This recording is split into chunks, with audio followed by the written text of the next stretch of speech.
น้องไม้ได้นวดให้บ่นึกแล้ว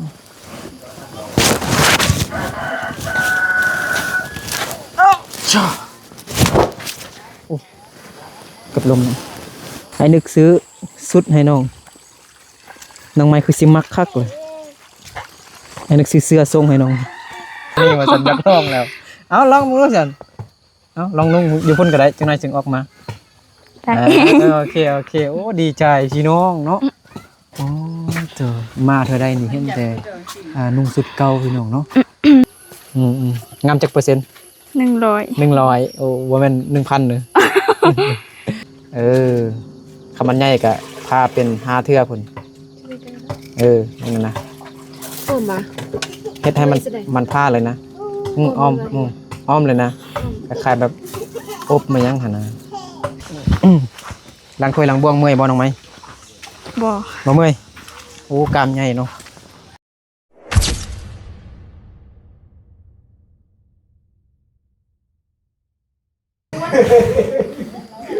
สบายดีพี่น้องเบิร์ดสู่คู่สู่คนที่เคารพหักแพงเด้อ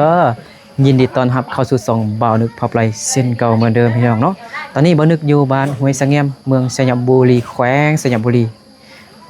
กลับคืนมาเยี่ยมยามทำข่าวน้องใหม่อีกแล้วพี่น้องเนาะพอดี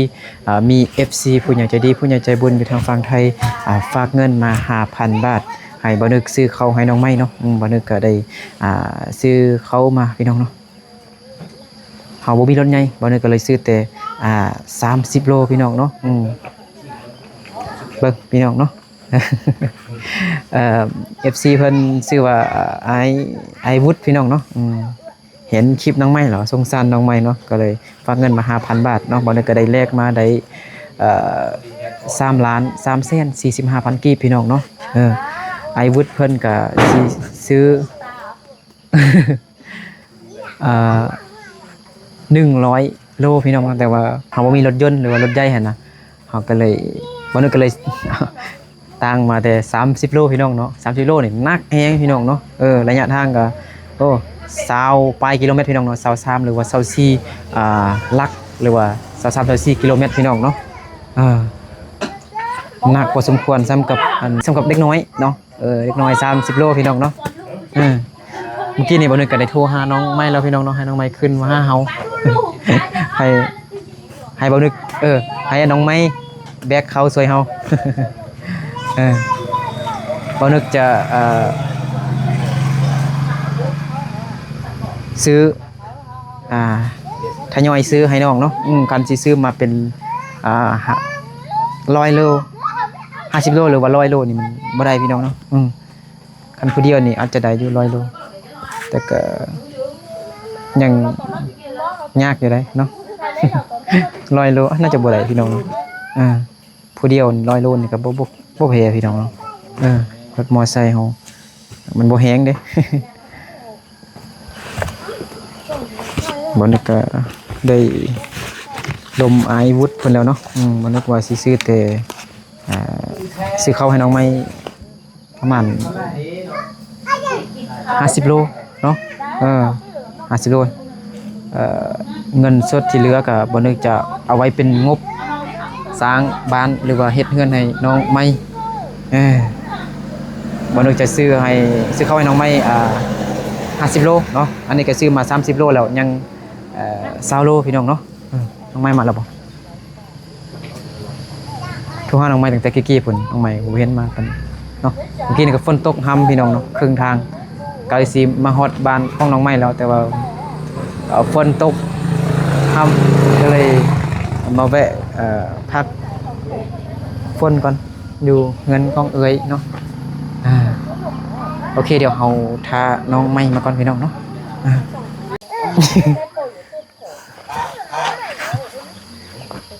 ไม่โอ้น้องใหม่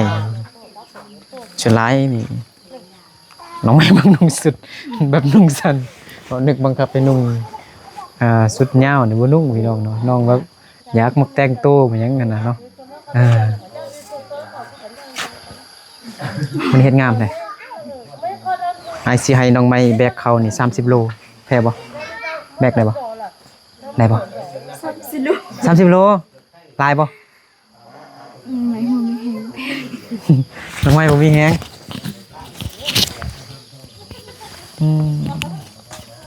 สบายดีเด้อสบายดี FC เด้อ สบายดี สบายดีสบายดีพี่น้องระวังบ่บ่ต้องหัวสบายดีพี่น้อง สบายดีพี่น้อง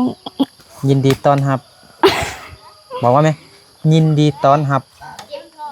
ว่าบ่ดูยินดีต้อนรับ ยินดี ตอน ตอบ ตอน ตอบ ยินดีต้อนรับ บ่ บอกบ่ ได้ ได้พี่น้องเนาะพ่อแม่อยู่เฮือนบ่ พออยู่ไม่อยู่ พ่อก็อยู่แม่ก็อยู่ โดย น้องใหม่เดี๋ยวบ่อยู่ นางไม้มาหันไอ้นี่ น้องใหม่มา ฝนตกคำหัวอายเมื่อกี้อยู่ทุ่งอยู่พุ่นน่ะเจ้าหน่อยไอ้นึกสิให้น้องไม่เฮ็ดอาหารกินเนาะโอเคจักหน่อยให้น้องไม่เฮ็ดอาหารให้บ่นึกกินแกงซีนหมูได้บ่น้องไม่แกงซีนหมูได้บ่ ได้ ข้าสิกินซีนหมูของน้องไม่บัดนี้เนาะเอาเครื่องนั่นก่อนหน่อยข้าสิ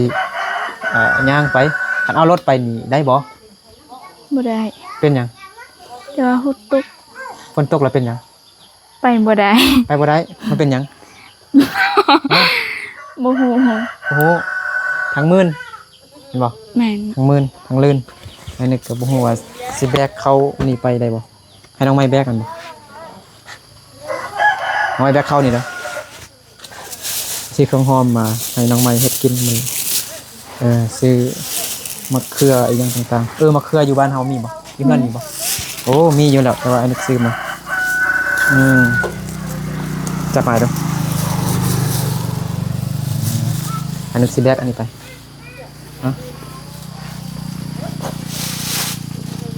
นี่ซื้ออันเป็นขนมปลากระป๋องเด้ปลากระป๋องนี่5 ป้องแล้วก็มีเกลือแป้งนัวเด้จับได้ปะ ได้ อันนี้คือแบกอันนี้เด้อตากล้องมันตีอันนี้จับได้ปะแต่ว่าเรื่องทำเว้ยน้องฝากรถได้เด้อได้ปะนั่น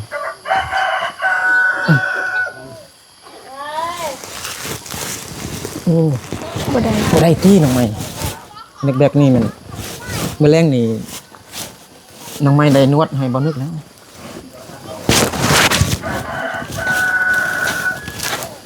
ช่าโอ้กับลมว้าน้องใหม่นักแห้งว่ะไอ้บ่นี่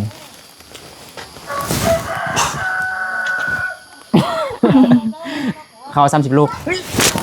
เอวไอ้นึกหักน้องไม่ต้องเอาไอ้นึกไปห้องหมอไปโควิดหรือเด้งวะ โควิด โควิดเนอะ โดย ได้บ่รถบรมติลีมันคือบ่มันเงี่ยงอยู่เลย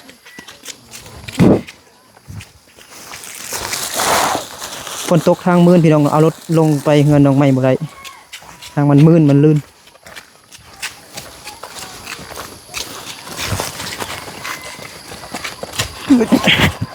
มี FC หลายคนก็เบานึกซื้อเป็นเนื้อหมูเนื้อปลาอีหยังเราไปเฮ็ดกินเหือนน้องไม้ว่าซั่นมื้อนี้สิจัดให้ตามคำขอเลยเดี๋ยวสิให้น้องไม้แต่งกินให้เฮาเนาะน้องไม้ให้นึกลมให้จังได๋ได้บ่ป้าตัวไอ้นึกจนขาสั้นแล้วนี่มันหนักแฮงไปได้ปะ ได้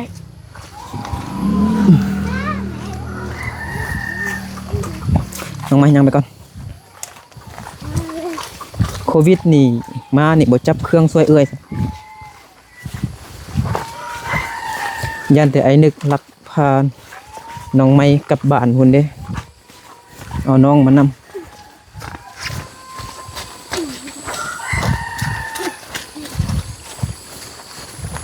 ไอ้นึกซื้อสุดให้น้องไม้คือสิมักคักเลย อันนึกซื้อเสื้อส่งให้น้องก็เป็นเงิน FC เด้อเงิน FC ทางฝั่งไทยผู้ใหญ่ใจดีเพิ่นฝากน้องไม้ซื้อข้าวให้น้องไม้FC ให้ซื้อข้าวให้น้องไม้100กิโลว่าซั่นในบ่นึกบ่มีรถใหญ่เนาะมีแต่รถจักรรถมอไซค์พี่น้องเนาะเอามาหลายบ่ได้บ่นึกก็เลยซื้อมา30โลก่อนเนาะมาเทื่อหน้าจึงซื้อมาอีกพี่น้องเนาะคันสิเอาเงินให้น้องไม้นี่หมดเป็น2 ล้าน3 ล้านนี่ประมาณ5 มื้อนี่หมดเลยพี่น้องเนาะน้องไม้นี่ไปตลาดตลอดเด้ตลาดน้อยอยู่บ้านนี่เด้ไปซื้อขนมกินตลอดจนเคี้ยวแมงน้องไม้แม่นบ่น้องไม้เคี้ยวแมงบ่เคยเคี้ยวแมงบ่บ่เป็นบ่เจ็บแขวบ่กินขนมหลายบ่เจ็บ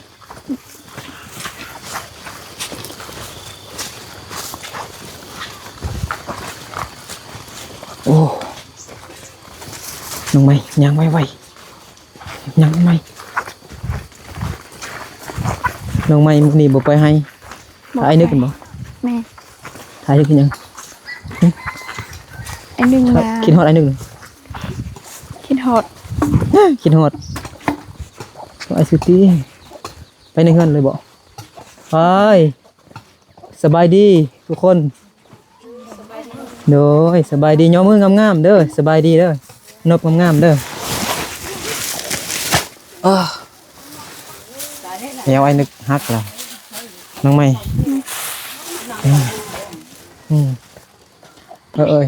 นุ่งทรงให้ทรงรีดเด้อนุ่งทรงให้ทรงรีดเด้อมีทรงบ่นุ่งทรงให้ทรงรีดเด้อถ่ายคลิปบ่ได้เด้อไม่เปิดไฟได้บ่เขาปิดไฟติเปิดได้บ่อันนึงแบบเฮ็ดอันนึงเฮ็ดนี่มันซอดอ้ายติเฮ็ดจังได๋น่ะฮะอ้าวกินได้สิได้นี่นะแม่โอ้เป็นตาย่านแท้เสียบแบบนี้แล้วก็โฮงขึ้นเลยเนาะดอกไฟน้องไม้ได้จักปีจักเดือนเนาะดอกไฟน่ะคือว่าเก่าๆแล้วหน่อยมันคือว่าเป็นสีเรื่องๆแล้วเด้เดือนไปแล้วน้องไม้แต่งดีบ่หน่อยมันมืดนี่หน่อยเอาตังมาเอาตังมา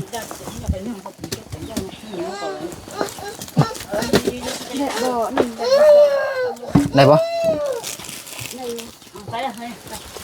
มานึกมันกล้องก่อนพี่น้องนั่งลงละไอ้นึกซื้อเครื่องสุดให้นี่น้องไม้คือซิมักคัก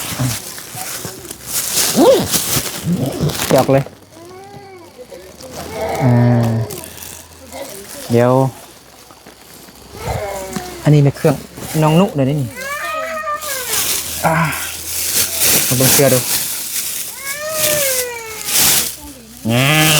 น้องไม่มักสีดำนึกซื้อเสื้อสีดำมาให้เป็นของ FC เลยงามบ่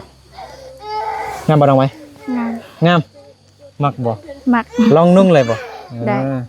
จับไว้วันนี้ไอ้เบิ้งอันนี้เด้อน้องไม้ตั้งแต่ที่เบานึกเห็นน้องไม้ครั้งแรกน้องไม้มักนุ่งแบบสั้นๆพี่น้องเนาะก็เลยซื้อแบบนี้ให้น้องเจอเฮ้ยงามบ่งามมักบ่มักจักเปอร์เซ็นต์100แต่บ่ฮู้ว่าเอลนี่เบอร์เอลนี่บ่แม่นคันแม่นเบอร์เอ็มน้อยๆป่ะน้องไม้เป็นคนอ้วนจักหน่อยเนาะใส่คือสิได้อยู่ลองเลยบ่หรือว่าจักหน่อยจังนุ่งฮะลองแล้วน้องสินุ่งตอนนี้นะฮะสิลองตอนนี้ว่าฉันอยากลองแล้วเอาลองมึงดูซั่นเอาลองนุ่งอยู่พุ่นก็ได้จังหน่อยจึงออกมาโอเคโอ้ดีใจพี่น้องเนาะโอ้เจอมาเธอได้นี่เห็นแต่นุ่งสุดเก่าพี่น้องเนาะนี่แต่2 ชุด3 ชุดนี่พี่น้องเนาะแล้วก็เป็นอีหยังเครื่องที่น้องเรื่องปัจจุบันนี่แบบยังอีหยังบางทีก็มันก็ขาดบางทีก็มีหอยอีหยังนะ นำ หนังบ่ตาโปะด้วยหรอบ่ฮะ ตะกร้องมันตั้งอันนี้จะมีเครื่อง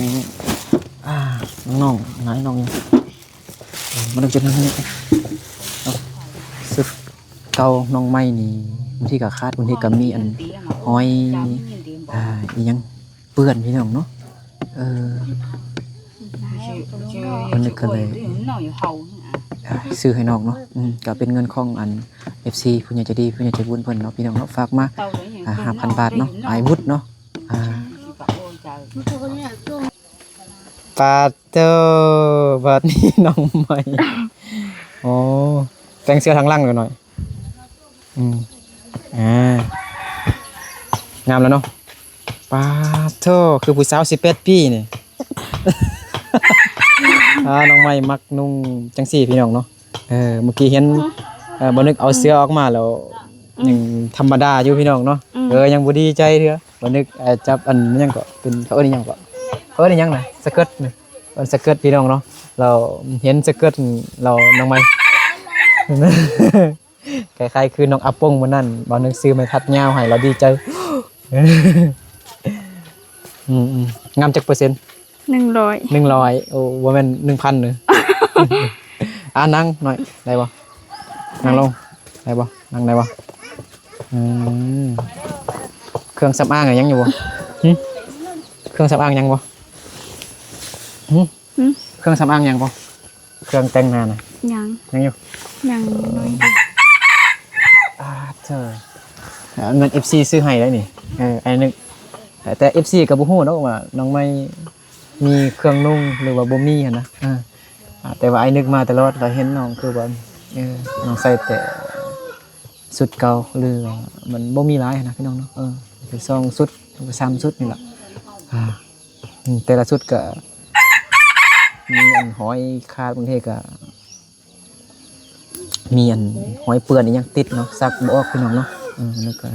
สงสารอยู่ต้นแห่งกันเลยซื้อให้น้องเนาะก็เป็นเงินของไอ้วุฒิเป็นเข้าอันก็เงินไอ้วุฒิซื้อให้เนาะมันช่วยกันยังเหลืออยู่บ่นึกก็ได้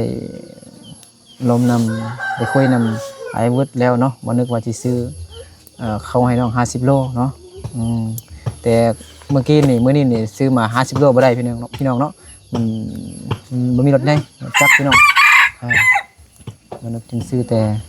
30 โลมาก่อนเนาะมื้อหน้ามาจึงซื้อมาอีกแล้วเงินที่เหลือนั่นแม่นอายจะเก็บไว้เป็นงบเฮ็ดเฮือนเฮาเนาะดูให้น้องใหม่น้อยนึงโอ้ยสบายดีพ่อปู่เด้อให้น้องใหม่250,000ซะให้น้องใหม่เก็บไว้ซื้อสิ่งของที่จำเป็นแต่บ่ต้องเอาไปซื้อเบียร์เด้อFC หลายคนก็น้องใหม่บ่มีเงินซื้อข้าวกินแต่ว่าคือว่ามีโทรศัพท์ iPhone ว่าซั่นโทรศัพท์น้อง iPhone บ่แม่นโทรศัพท์หยังไผซื้อให้ฮะมื้อนั้นน้องเว้าอยู่แม่นไผซื้อให้พ่อแม่ป้าของพ่อพี่น้องแม่ป้าซื้อให้แม่ป้าคือบ่ซื้อให้ย้อนหยังน้องไปเฮ็ดเวียกช่วยเขาบ่แม่ไปเฮ็ดให้ช่วยเขาแล้วเขาก็ซื้อโทรศัพท์ให้โดยโทรศัพท์แม่ป้าซื้อให้นั้นแม่นเท่าใดล่ะบ่ฮู้แต่ตุกเก่าน้อยเก่าเขาบ่แม่นมื้อ1 3มื้อ2พี่น้องเนาะมีแต่เงินน้อยเลยเงินน้อยเนาะบ่นึกจะเอาเงินให้น้อง250,000ถ้าเอาให้หมดนี่ประมาณ2 ล้านนี่น้องไม้นี่ประมาณจักมื้อ5 มื้อนี่ก็เบิดแล้วเนาะ กินขนมดึกไปตลาดตลอดเนาะเอาละจังได๋เอาขอบใจขอบใจ FC เด้อไอ้วุฒิเด้อมื้อนี้ก็เป็นทุนของไอ้วุฒิหมดได้ไอ้นึกซื้อเข้ามาก็แม่นเงินของไอ้วุฒิ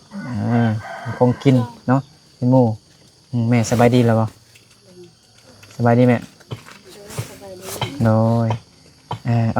อวยพรให้ไอ้วุฒิได้หน่อยจักหน่อยเฮาจึงสิเฮ็ดกินอย่ามึงงามๆล่ะไอ้วุฒิ ไอ้ เข้าใจดู ขอบใจ ไอ้วุฒิ ไอ้วุฒ ขอให้ไอ้วุฒิ ขอให้ไอ้วุฒ จงอยู่ดีมีแฮง จงอยู่ดีมีแฮง สุขภาพแข็งแรงสุ สุ ขภาพ ขภาพ แข็งแรง แข็งแรง ความเจ็บอย่าได้ ครบเจ็บอย่าใด ความใครอย่ามี ครบใครอย่ามี ให้หลับให้ลอย สาธุ สาธุ บ่หลายบ่ได้พี่น้องเนาะเอาซ้ำนี้ก่อนซะก็ได้เนาะน้องใหม่อวยพรบ่เป็นพี่น้องอวยพรได้ซ้ำนี้ก็ถือว่าเก่งแล้วแต่ว่ายังเว้าตามรังไอ้นึกอยู่เอ้าให้กินเฮาบ่นี่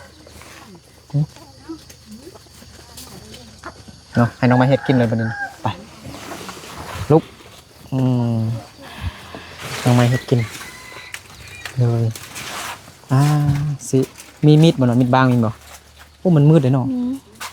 มันมืดเด้เนาะพระเฒ่าเฮ็ดหยังน่ะ นะเข็มมาก ฮะรับมีดไม่ให้หลายชิวตาย จังได๋เฮ้ยชงลีบ่นุ่งทรง ชิวตาย มาหายเด้อุ่นยานมันกระโปรงเขา30โลเด้อ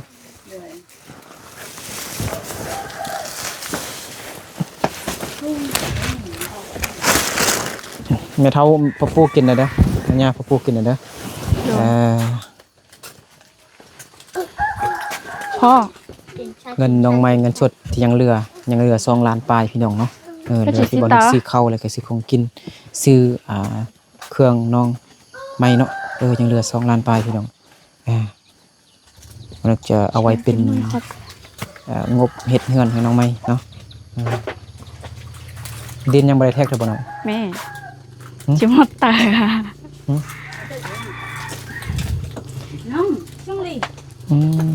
มันคือว่าสูงแท้หมออันเฮ็ดกินมีบ่หน่อย มี ตัวใดไปเท่าไหร่ ฮะ เอามีดบ้างมาหน่อยใช่หมอน่ะเนาะ ตา ช่วงนี้ ชิ บ่ วตา เอ้ยล้างในดีบ่ต้องเฮ็ดนั้นทึกบาดมือเลยอันนี้บ่ได้วะ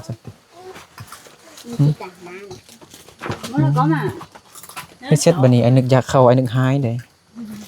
นึกอยากกินข้าวแล้วสิปลากระป๋องมา5ป้องพี่น้องเนาะแล้วก็มีเกลือแป้งนัวเนาะแล้วก็มีน้ำปลาน้ำปลาน้องไม้เอาหม้อมากันใส่หม้อหน่อยน้องไม้ โอ้นอนเจ้าก็ไม่อยาก ย่อตื่นอันนี้ติตัวนี้ติเป็นบ่หน่อยเป็นหม้อใหญ่เนี่ยบ่เป็นบ่เอาได้บ่บ่อันนี้อนุญาตอันนี้ได้บ่หน่อย ได้ เอามาเบิ่งดูโอ้ยนึกลืมซื้อถ้วยจานมาเนาะมีอยู่ติมาหน้าก่อน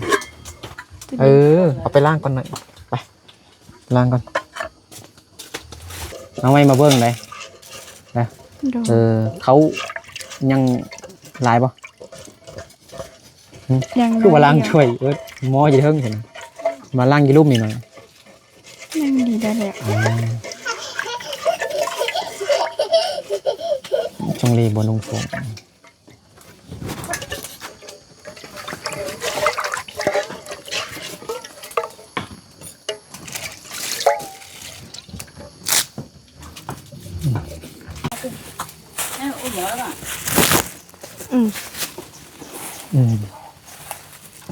โอ้มะเขืออะไร เอามะเขืออ้ายหนึ่งก็ได้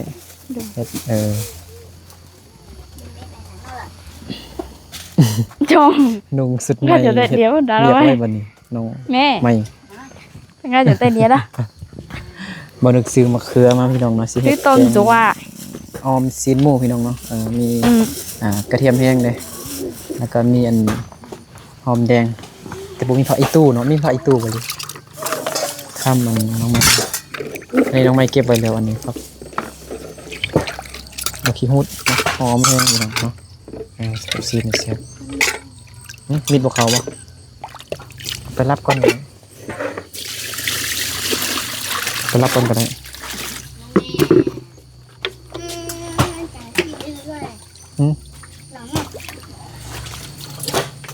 โหบ่ โอ้ คันเฮาบ่ใส่น้ำแล้วมะเขือจะดำเพราะว่าเฮายังบ่ได้เฮ็ดพร้อมเด้เฮายังได้แช่น้ำไว้ก่อน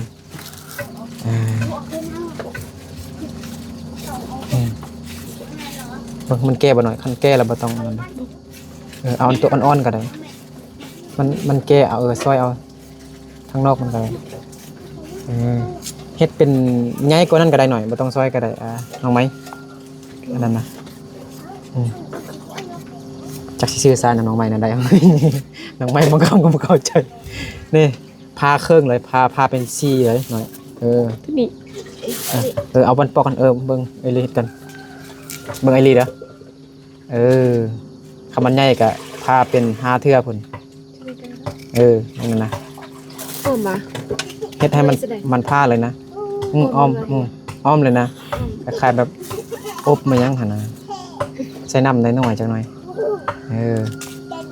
พาเลยนะให้มันออกเลยมีผักบวบใส่ผักบวบได้นำได้ระวังเลยระวังมือเลยมิดทำไมเฮ็ดกินเป็นล่ะบัดนี้เบิ่งชื่อไว้เด้อเฮ็ดแนวใดเฮ็ดแนวใดโอ้มันแก่ๆหน่อยนึงใส่หลายก็ได้มะเขือเบิ่งจัก 4-5 หน่วยอันนุ่มก็ได้หน่อยบ่ต้องเอาอันหน่วยใหญ่เบิ่งอันหน่วยอ่อนหน่วยน้อยๆหั่นน่ะโอ้บ่โอ้ยติ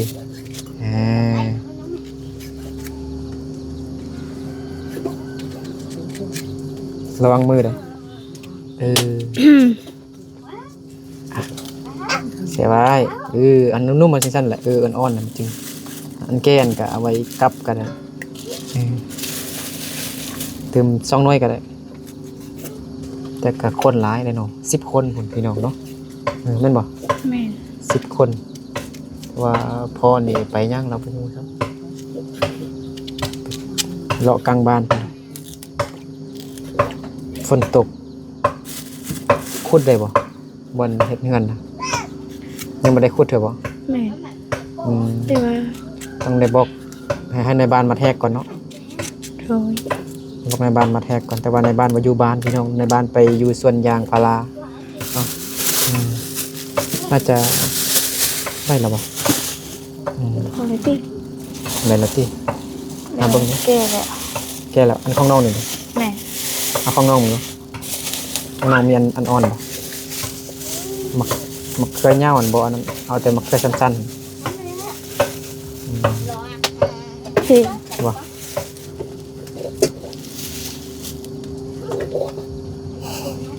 เซาลีกำลังซอยซีนเซาใหม่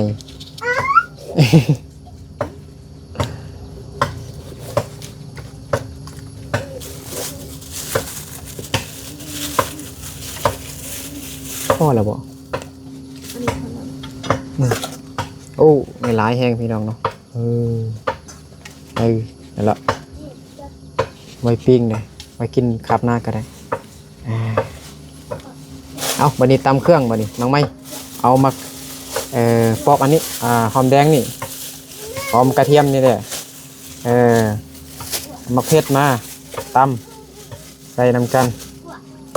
แล้วก็หัวสีไข่เด้ซอยหัวสีไข่อยู่ใส่เชิงหัวสีไข่จะพุ่นบ่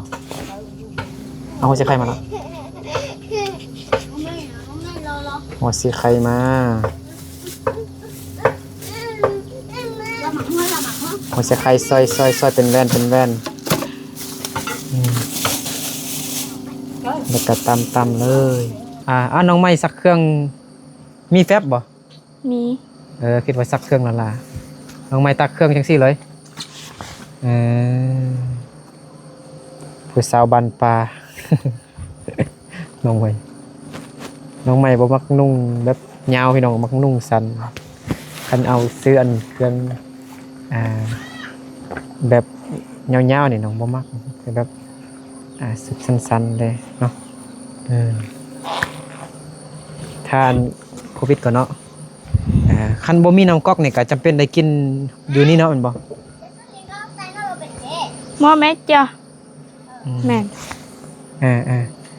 น้องใหม่กินข้าวกับน้ำก็ยังตุ้ยเนาะไอ้นึกกินข้าวกินกับซีนนี่ก็ยังบ่ตุ้ยเด้นึกกินข้าวกับซีนแซ่บก็ยังไอ้นึกยังจอยอยู่น้องใหม่กินข้าวกับน้ำสิก็ยังตุ้ยอบอวบอย่าง อู้หอยแม่ย่าใหญ่แล้วเนาะพอขายแล้วมักหุ่งพี่น้องเนาะมันเป็นสีแบบนี้เด้บ่แม่นมันสุกแล้วบ่หน่อย บ่แม่น ฮะ บ่แม่น บ่สุกเทื่อ บ่สุก มันคือสุกแล้วพี่น้องเนาะแต่ว่ามันต้องเป็นสีแบบนี้ซื่อๆนะสีเรื่องๆพี่น้องเนาะแค่ยังนะ บ่เห็น อันนี้เป็นต้นยังนี่ภาษามงว่าจังได มะพร้าว ฮะมันมะพร้าวอ่ะ แม่น บ่แม่นติแม่นอยู่ แม่น มะพร้าวนะต้นมะพร้าวน้องไม้ปลูกบ่ แม่นยา แม่ย่าปลูกอันนี้ได้เป่ายังนี่นะเป่าใส่มาหยัง เซอขึ้น ฮะ เซอขึ้นยะ ใส่ขี้เหงื่อ โดย เอาลักอ้อยแม่ย่าไปขายซื้อขนมกินบ่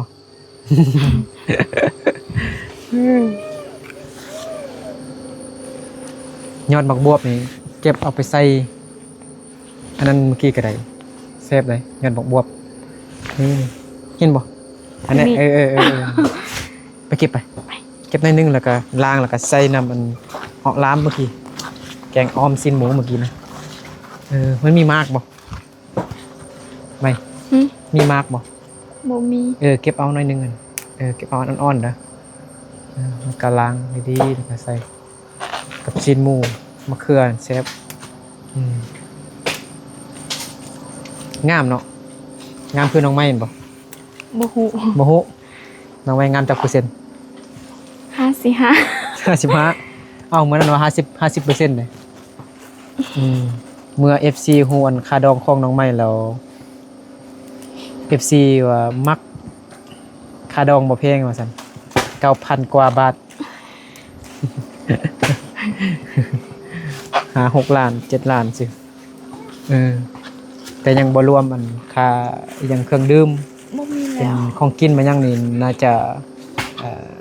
ประมาณ30ล้าน40ล้านก็ประมาณ50,000กว่าพี่น้อง 4-50,000 กว่าเนาะก็บ่ฮอด100,000 บาทพี่น้องเนาะทำไมเก็บเงียบมักบวบไหนละน้อย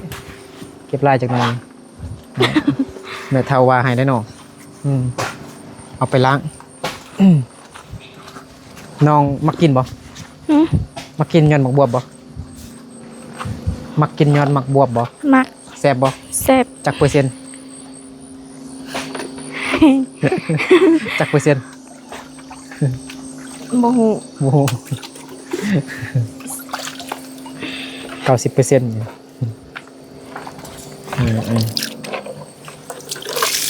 เอาไปให้เอลี่เลย เด้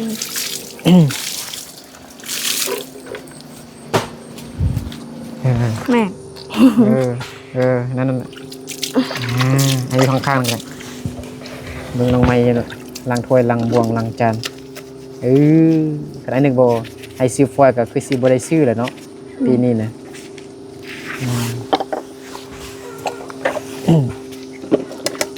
เมื่อวานนี้ไปหายังบ่ บ่ไป เมื่อวานนี้เฮ็ดหยังเฮ็ดเวียกหยัง อยู่ เฮ็ดเวียกหยังเฮ็ดเวียกเฮือนเฮ็ดหยังได อยู่บึงน้อง เบิ่งน้อง แม่พ่อแม่ไปตักไม้ อ๋อพ่อแม่ไปตัดไม้เฮือน แม่ ดีแล้วสันนะ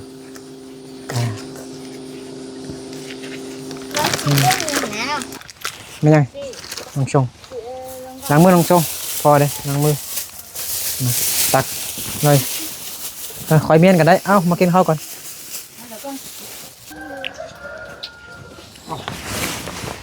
ไม่ไอ้ดูนี่อืมแม่ได้แม่ได้แม่กำลังกินอยู่เลยกินเลยกินเลยฮะทางนี้นะให้มืดติ ได้เร็วอันเลย มาอยู่นะกินเลยพอน้องไม่กินเลยได้ปะแจ้งดีปะมันเลื่อมสะท้อนแซงเนาะดูอ้าวบาดนี้ให้เย็นพักเข้าเดี๋ยวนกกระยับมาอีกมานี่โควิดนั่งนี่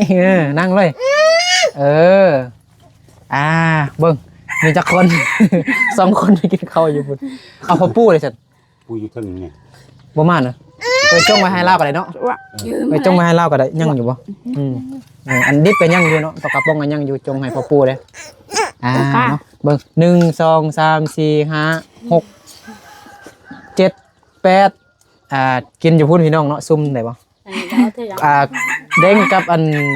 น้องทรายของพ่อเนาะไปกินอยู่พุ่นพี่น้องเนาะขี้อายเด้เอากินอยู่นี่เนาะพ่อน้องไม้แม่น้องไม้น้องไม้เนาะน้องชงแล้วน้องโควิดแล้วก็น้องชงลี่แล้วก็เบานึกนั่นเด้เอิ้น FC กินข้าวได้น้อยไหมมาเด้อมากินข้าวนำกันสิสบายดีเด้อมื้อนี้บุญพลกินข้าวหนึ่งกันเด้อมาสบายดี กินข้าว เอ้าคือว่าทั้งนี้ร้ายแท้ครั้งแรกมากินข้าวเงินน้องไม้เด้อนี่เด้อมาปรุงนะเอากินแซ่บบ่เผ็ดบ่เดี๋ยวหมอเท่านั้นเอากินเลยตักกินเลยลองซีมือของซาวลีก่อนกับน้องไม้ดีกินแม่ไม่mới tay đó hả tì mới lúc tay được cái xe mới tay hả được cái xe mẹ nấu chua วางจังเกยหนึ่งบ่เอาผ้ากินเองกันบ่หันกินเลยถ้าตาละตัวอันนึงแค่ตาบอกว่าท่านอยากเข้าพี่ดองแต่ว่าจังกินนำไม่รู้ตอนครอบครัวของน้องไม้เนาะเดี๋ยวกินเลยบ่ไอ้กินเลยไปเจ้าลุงน้องชงมันเป็นรูอันนี้มาฮะอันชัวเสาเขาก็จำหมดเอาบ่ชงมันยังอายอยู่พี่น้องเนาะน้องสาวของน้องไม้ขี้อายเฮียเอากินเดี๋ยวเสาก็แซ่บๆพี่น้องเนาะพวกนี้ตะกุกฟูข้าว30 โลนี่กินได้จักมื้อน้องไม้1 เดือนว่าซั่นใช่มั้ยแม่เจ๊มันจุกก็ได้ละมันจ้ะโอ้ยนี่บ่ปลากระป๋องโควิดเนาะปนอ